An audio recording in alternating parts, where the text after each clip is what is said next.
ہمیں تو ویسے ہی کہتے ہیں دیوبند ہے، یہ دیو ہے، ان کے اندر دیو ہے۔ میں کہتا ہوں ہاں ہمارے اندر دیو، ہمیں نہ چھیڑنا۔ ہمارے اندر علم کا دیو ہے۔ کون سا؟ ایمان کا دیو ہے، علم کا دیو ہے، عمل کا دیو ہے، کچھ اور نہ سمجھنا۔ ہم کافر کہتے ہیں، ہم ایک طرف 100 ہوتے ہیں، مسلمان ایک ہوتا ہے، یہ ہم 100 سے نہیں ڈرتا، ڈرتا تو دور کی بات ہے، ہم 100 کو ناکام کر دیتا ہے۔ ایک مسلمان ہم 100 کو شکست دے دیتا ہے۔ اس کے اندر کون سی طاقت ہے، کون سی رگ فالتو ہے اس کے اندر؟ پریشان رہا انگریز۔ کیا جائے، حضرت زبیر رضی اللہ تعالیٰ عنہ موجود تھے، صرف موجود نہیں تھے، امیر لشکر تھے۔ آپ نے فرمایا یار ایسا کرو، ایک ٹوکری میں مجھے بند کر دو، ڈال دو اور رسیوں سے مجھے باندھ دو، میری تلوار مجھے دے دو اور یہ ٹوکرا اٹھا کر مجھ سمیت اس قلعے کے اوپر دیوار سے پھینک دو۔ امیر کی بات لازم ہے، امیر کی بات ماننا واجب ہے۔ فرمایا تمہیں پتہ نہیں ہے، نبی نے فرمایا امیر کا کہنا، امیر کا کہنا، امیر کا حکم لازم واجب ہوتا ہے، امیر کی اطاعت لازم ہوتی ہے۔ میں تمہیں حکم کرتا ہوں۔ پہلا کہنے لگا مسلمانوں کا تعلق مسجد سے توڑ دو، مجھے اب تشریح کرنے کی ضرورت نہیں ہے، آپ خود سمجھ لیں آج مسلمان کا تعلق مساجد سے کس کس انداز سے آج توڑوایا گیا ہے، توڑوایا جا رہا ہے۔ مسلمان کا تعلق کس کس انداز سے، کس کس دھوکے سے، کس کس جھوٹ سے، کس کس طریقے سے، پہلے تو اور طریقے تھے، اب ایک نئے اور طریقہ چھوڑا ہوا ہے۔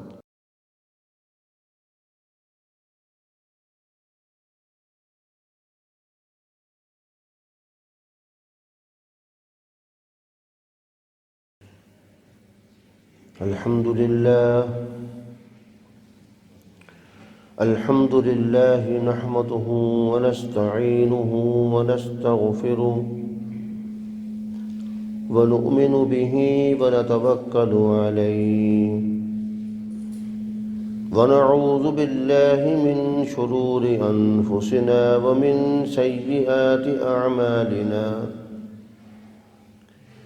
من يهده الله فلا مضل له ومن يضلله فلا هادي له ونشهد أن لا إله إلا الله وحده لا شريك له ونشهد أن سيدنا وسندنا ونبينا وشفيعنا وحبيبنا ومرشدنا ومولانا محمدا عبده ورسوله أما بعد فأعوذ بالله من الشيطان الرجيم بسم الله الرحمن الرحيم وقال الذين كفروا لا تسمعوا لهذا القرآن والغوا فيه لعلكم تغلبون صدق الله مولانا العظيم وصدق رسوله النبي الكريم ونحن على ذلك لمن الشاهدين والشاكرين والحمد لله رب العالمين اللهم صل على محمد وعلى آل محمد كما صليت على إبراهيم وعلى آل إبراهيم إنك حميد مجيد اللهم بارك على محمد وعلى آل محمد كما باركت على إبراهيم وعلى آل إبراهيم إنك حميد مجيد محترم حاضرین، عزیز دوستو، بزرگوں،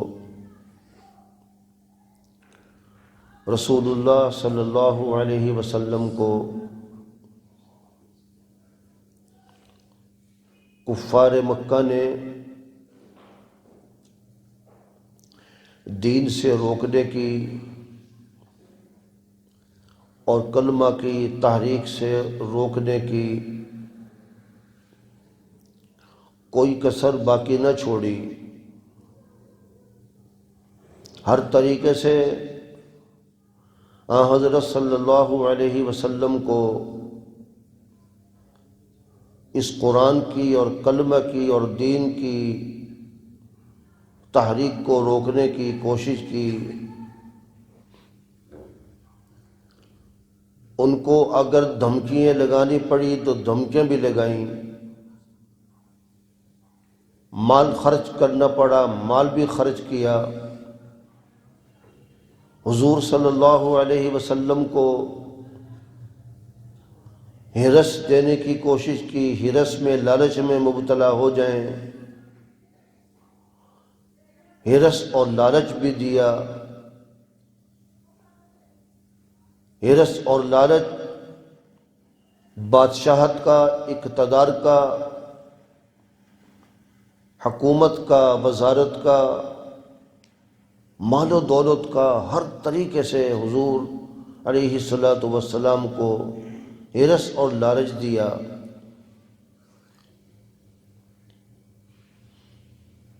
اور یہ بھی حرکت کی مکہ کے سردار ابو جہل جیسے نے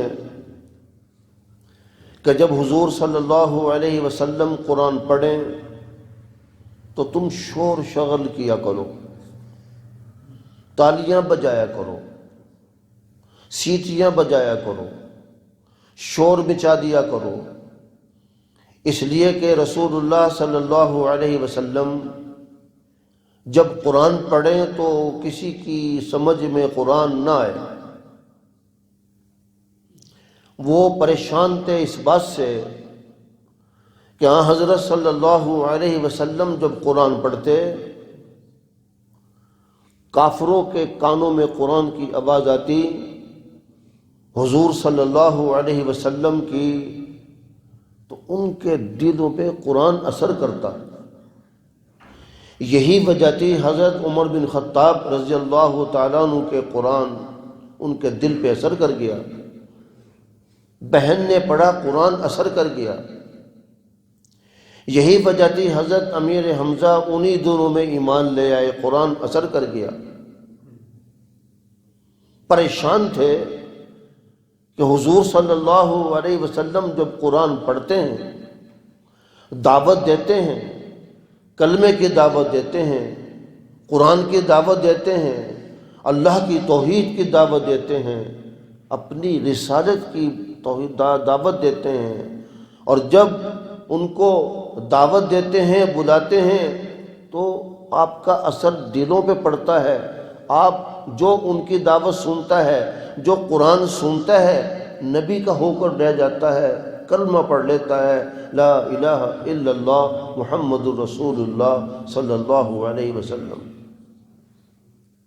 کوئی کوشش کامیاب نہیں ہوئی کافروں کی، کوئی کوشش کامیاب کافروں کی نہیں ہوئی، نہ اس وقت ہوئی تھی، نہ بعد میں ہوئی، نہ اس کے بعد میں ہوئی، نہ آج ہوگی انشاءاللہ، نہ کل ہوگی انشاءاللہ، قیامت تک نہیں ہوگی انشاءاللہ۔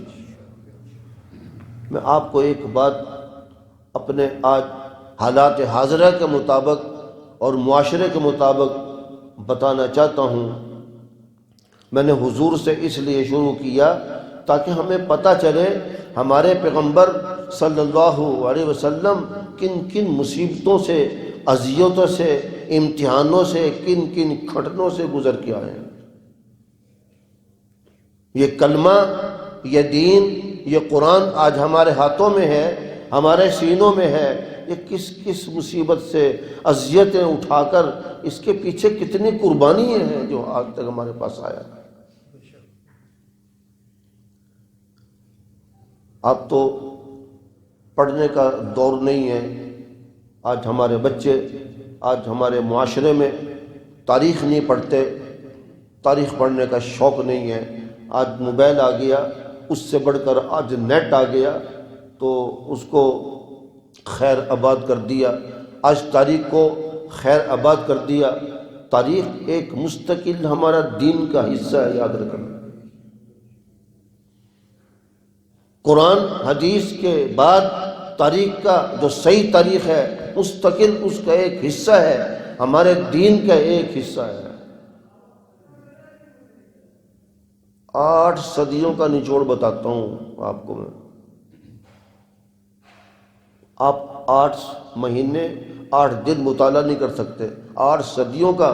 انگریز 8 صدیوں تک کوشش کرتا رہا، ریسرچ کرتا رہا، وہ پورا اپنا ریسرچ میں مبتلا رہا اور پوری تحقیق کرتا رہا کہ کسی طریقے سے مسلمان دین سے ہٹ جائے،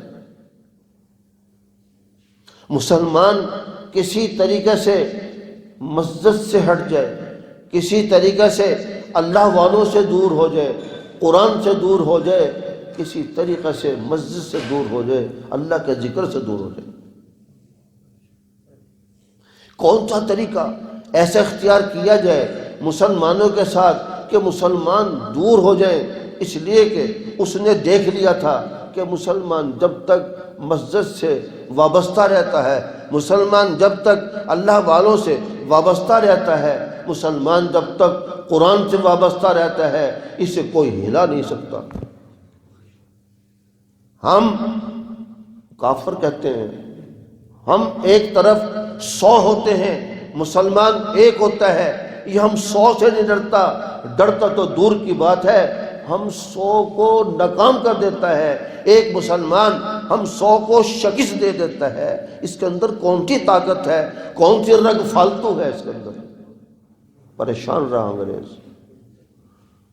سرکار دو عالم صلی اللہ علیہ وسلم کے زمانے مبارک میں کافر بھی پریشان رہے، اس کے بعد صحابہ کرام جو باقی بچ گئے تھے اس کے بعد بھی دور پریشان رہے، تابعین کے دور کے اندر بھی پریشان رہے، اور تبع تابعین کے اندر بھی دور رہے۔ میرے محترم بزرگوں، پوری تاریخ بھری پڑی ہے، آج تک مسلمان پریشان تھا، اب تو گزر گیا دور، اب اس کی پریشانی ختم ہو گئی۔ بتاتا ہوں میں آپ کو کون سی طاقت ہے۔ میرے ایک ذہن بات آ گئی، ایک بڑے پیارے صحابی ہیں حضرت زبیر رضی اللہ تعالیٰ عنہ،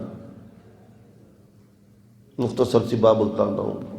ایک جہاد میں سرکار دو عالم صلی اللہ علیہ وسلم نے ان کو بھیجا، حضور صلی اللہ علیہ وسلم نے جو بھیجا تو قلعہ کافروں کے قبضے میں تھا۔ مجاہدین قلعہ اپنے قبضے میں کرتے ہیں، جیت اسی کی ہوتی ہے جس کے قبضے میں قلعہ ہو۔ جنگ کے اندر مین پوائنٹ ہے، جس کے قبضے میں قلعہ ہوتا ہے وہی جیت کا منتظر ہوتا ہے، اسی کی جیت ہوتی ہے۔ اگر قلعہ دشمن کے پاس چلا گیا پھر جیت کی توقع امید نہیں ہوتی، اللہ چاہے تو کایا پلٹ دیں تو پلٹ دیں۔ قلعہ کافروں کے قبضے میں تھا، صحابہ پریشان تھے، جنگ سے دور تھے، سوچ بچار میں تھے، کیا کیا جائے۔ حضرت زبیر رضی اللہ تعالیٰ عنہ موجود تھے، صرف موجود نہیں تھے، امیر لشکر تھے۔ آپ نے فرمایا یار ایسا کرو، ایک ٹوکری میں مجھے بند کر دو، ڈال دو اور رسیوں سے مجھے باندھ دو، میری تلوار مجھے دے دو اور یہ ٹوکرا اٹھا کر مجھ سمیت اس قلعے کے اوپر دیوار سے پھینک دو۔ مجاہدین نے پوچھا حضرت آپ کیا کریں گے، اکیلے کیا کریں گے؟ قلعے پہ پوری فوج ہے، کافروں کی پوری فوج ہے، وہ با اسلحہ ہے، پوری فوج ہے، آپ اکیلے کیا کریں گے؟ فرمانے لگے چھوڑ دو، کیا کروں گا، میرے نبی کا نام، میری نبی کی محبت میرے اندر ہے، میری خدا مدد کرے گا، تم ایسا کر دو۔ امیر کی بات لازم ہے، امیر کی بات ماننا واجب ہے۔ فرمایا تمہیں پتہ نہیں ہے، نبی نے فرمایا امیر کا کہانا امیر کا کہنا، امیر کا حکم لازم واجب ہوتا ہے، امیر کی اطاعت لازم ہوتی ہے، میں تمہیں حکم کرتا ہوں ایسا کرو۔ ساتھیوں نے ٹوکرے میں رکھا، ان کو باندھا، تلوار بھی اندر رکھی، ٹوکرا اٹھا کر اونچی دیوار تھی قلعے کی، اوپر ڈال دیا۔ روایت کے اندر آتا ہے کہ حضرت زبیر رضی اللہ تعالیٰ عنہ جیسے اندر گرتے ہیں، ٹوکرے کی رسیوں کو کاٹتے ہیں، کاٹ کر ٹوکرے سے نکلتے ہیں، نکل کر نعرہ لگا کر تلوار اٹھا کر کافروں کے آگے قدم اٹھاتے ہیں، اللہ اکبر اللہ اکبر اللہ اکبر نعرہ لگاتے ہیں، اللہ کا نام بلند کرتے ہیں، تکبیر بلند کرتے ہیں، کرتے کرتے آگے جاتے ہیں، تلوار گھماتے ہیں، ایک کافر کو مارا، دوسرے کو مارا، تیسرے کو مارا، ابھی 2-3 کافر مرے ہی تھے، سارے ہی کافر، سارے دشمن چھوڑ کر بھاگ گیا، قلعہ فتح ہو گیا تھا، جنگ ہی فتح ہو گئی تھی۔ ایک میں نے آپ کو حوالہ دیا ہے تاریخ کا۔ تو کافر پریشان تھا، ایک مسلمان ہوتا ہے، ہم 100 ہوتے ہیں، کئی 100 ہوتے ہیں، یہ ڈرتے نہیں ہیں، ان کے اندر کون سی اچھی چیز ہے وہ تو نکالو، کون سا جن ہے؟ ہمیں تو ویسے ہی کہتے ہیں دیوبند ہے، یہ دیو ہیں، ان کے اندر دیو ہیں۔ میں کہتا ہوں ہاں ہمارے اندر دیو، ہمیں نہ چھیڑنا، ہمارے اندر علم کا دیو ہے۔ کون سا؟ ایمان کا دیو ہے، علم کا دیو ہے، عمل کا دیو ہے، کچھ اور نہ سمجھنا۔ پریشان تھا، بتا رہا تھا 8 صدیاں انگریز نے ریسرچ کی ہے، 8 صدیوں تک تحقیق کرتا رہا ہے، یار کون سی چیز اس کے اندر مسلمان کے اندر ہے۔ الحمدللہ آج بھی مسلمان، اپنے پاکستان کی گارنٹی دیتا ہوں، آج بھی مسلمان ہمارے نوجوان اتنے طاقتور، اتنے ایماندار ہیں، الحمدللہ۔ ایک ہمارا بچہ، ایک نوجوان 100 کافر کا مقابلہ کر سکتا ہے۔ اجازت تو دو، تم نہ خود کرتے ہو نہ تم اجازت دیتے ہو۔ 8 صدیوں کے بعد 3 باتوں تک پہنچا انگریز، وہ بتانا چاہ رہا ہوں۔ 8 صدیوں کے بعد انگریز 3 چیزوں پر پہنچا، 3 باتوں کی تحقیق کی، کہنے لگا مسلمانوں کے اندر سے یہ 3 چیزیں نکال دو، پھر یہ مسلمان نہیں ہے، یہ مردہ ہیں، یہ چلتے پھرتے لاشیں ہیں، چلتے پھرتے مردہ ہیں۔ لگام ان کی پھر ہمارے ہاتھ میں ہوگی، دلوں پہ قبضہ ہمارے ہاتھ میں ہوگا، ان کے ذہنوں کا قبضہ ہمارے ہاتھ میں ہوگا، ہم جو ان کا چاہیں گے ہم کر سکتے ہیں، ان سے کوئی جنگ کرنے کی ضرورت نہیں۔ کافر کب سے چلا ہے؟ حضرت صلی اللہ علیہ وسلم کے زمانے مبارک سے کافر تحقیق کرتا چلا ہے کہ کون سی چیز مسلمان کے اندر ایسی ہے بہادری والی، شجاعت والی، جو انسان کو سمجھ نہیں آتی، جو ہمیں سمجھ نہیں آتی، کون سی رگ فالتو ہے جو ان کے اندر ہے۔ میرے بھائیو 8 صدیوں کے بعد 3 چیزیں سبق یاد رکھ لینا آج ہمارے معاشرے کے لیے۔ 3 چیزیں جب تک مسلمان قوم اپنے اندر زندہ نہیں کرتی، یہ کھوئی ہوئی چیزیں، یہ 3 نکلی ہوئی چیزیں، یہ 3 ضائع کی ہوئی چیزیں، کھوئی ہوئی چیزیں، جب تک مسلمان ان کو واپس نہیں لے لیتا، ان کو اپنے اندر لوٹا نہیں لیتا، ان کو حاصل نہیں کرتا، ان پر عمل پیرا نہیں ہو سکتا، معاشرہ صحیح نہیں ہو سکتا۔ مسلمانوں تمہارے حالات ٹھیک نہیں ہو سکتے، یا یوں کہہ سکتے ہیں ہمارے اوپر جو تسلط آج یہودی کا ہے، کافروں کا ہے، وہ تسلط ہمارے اوپر سے ختم نہیں ہو سکتا، یاد رکھنا۔ پہلا کہنے لگا مسلمانوں کا تعلق مسجد سے توڑ دو، مجھے اب تشریح کرنے کی ضرورت نہیں ہے، آپ خود سمجھ لیں آج مسلمان کا تعلق مساجد سے کس کس انداز سے آج توڑوایا گیا ہے، توڑوایا جا رہا ہے۔ مسلمان کا تعلق کس کس انداز سے، کس کس دھوکے سے، کس کس جھوٹ سے، کس کس طریقے سے، پہلے تو اور طریقے تھے، اب ایک نئے اور طریقہ چھوڑا ہوا ہے۔ العاقل التکفیہ الاشارہ، عقل مند کے لیے اشارہ کافی ہے۔ مسلمان کا تعلق، اس کی وابستگی مسجد سے توڑ دو، اور دوسرا اس کا تعلق، اس کی وابستگی قرآن سے توڑ دو، قرآن سے ہٹا دو، اس کی بھی مجھے تشریح کرنے کی ضرورت نہیں ہے۔ آج مسلمان کا تعلق قرآن سے کتنا ہے کتنا نہیں ہے، ہر مسلمان اپنے گریبان میں جھانک کے دیکھ لے۔ دو، تیسرا، اہل اللہ سے وابستگی توڑ دو، اہل اللہ سے وابستگی توڑ دو۔ یہ مسلمان پھر مسلمان نام کا مسلمان رہے گا، مجھے اس کی بھی ضرورت نہیں تشریح کرنے کی۔ آج اہل اللہ سے وابستگی ہی نہیں ہے، آج کسی اور ہی چیز سے وابستگی ہے۔ آج لوگوں کا اہل اللہ کوئی اور ہی بنا ہوا ہے، خدا کوئی اور بنا ہوا ہے، اہل اللہ کچھ اور بن گیا ہے، قرآن آج کچھ اور بن گیا ہے، مسجد کچھ اور ہی بن گئی ہے۔ میرے بھائیوں، آج مسلمان اپنے گروبانوں میں خود جھانک کر دیکھیں، اپنی حالت کو خود جھانک کر دیکھیں تو تین چیزوں کی تحقیق کی ہے۔ آج جو مسلمان ہم پٹ رہے ہیں، ہر جگہ پٹ رہے ہیں، ہمارا تین چیزوں کا اس نے تین چیزیں نکال دی ہیں ہمارے اندر سے، تو ہم پٹ رہے ہیں۔ میں نے شروع میں لفظ کہا ہے، جب تک یہ تین چیزیں ہمارے اندر واپس نہیں آتی، ہمارے حالات درست نہیں ہوں گے، ہماری بحالی ہونی ناممکن ہے۔ جب تک ہمارے اندر یہ تین چیزیں نہیں واپس آتی، دعا کریں اللہ تعالیٰ مسلمانوں کو، تمام دنیا کے مسلمانوں کو، اور جو کافر ہیں جنہوں نے کلمہ نہیں پڑھا، اللہ ان کو بھی قرآن سے وابستگی نصیب فرمائے، مساجد سے وابستگی نصیب فرمائے، اہل اللہ سے وابستگی نصیب فرمائے۔ سبحانک اللہم و بحمدک، اشہد ان لا الہ الا انت، استغفرک۔